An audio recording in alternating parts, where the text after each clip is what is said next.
Kizaazaa kimeshuhudiwa kijijini Kadawa, eneo la Murinduko, kaunti ya Kirinyaga, baada ya wakazi wa eneo hilo kuwalazimisha wabunge wawili kutoka kaunti hiyo kuyafungua madarasa 5 ya shule ya msingi ya Kadawa.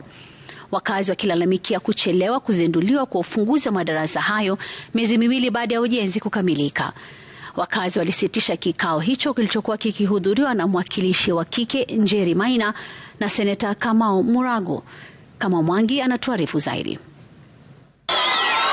Kwa hamaki, wakazi hawa wa Kadawa katika kaunti ya Kirinyaga waliandamana hadi walipokuwa wakifanya kikao mwakilishi wa kike wa kaunti hiyo Njeri Maina na seneta Kamau Murago wakidai kufunguliwa kwa madarasa 5 katika shule ya msingi ya eneo hilo.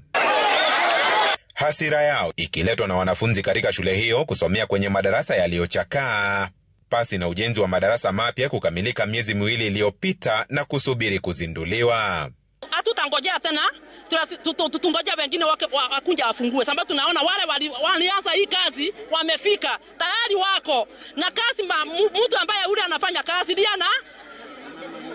anamalizia kazi yake kufungua. Madarasa ambayo yako yametengenezwa karibu na barabara. Kwa hivyo watoto wetu walikuwa wanaangamia sana na vumbi, na wakati mwingi walikuwa wanapelekwa hospitali kwa sababu ya magonjwa ya vumbi.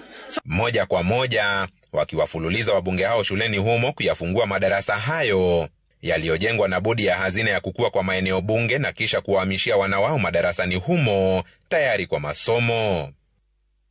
Watoto wetu wanakuwa wakisomea kirasa ambazo zinamoboromoka, wengine wanasomea kwa miti, na wengine ambao hata sura hii yetu kusinda ni tabu kabisa, sababu watoto wanaona watoto wale wengine pahali wanatoka na pahali watoto hapa wanatoka.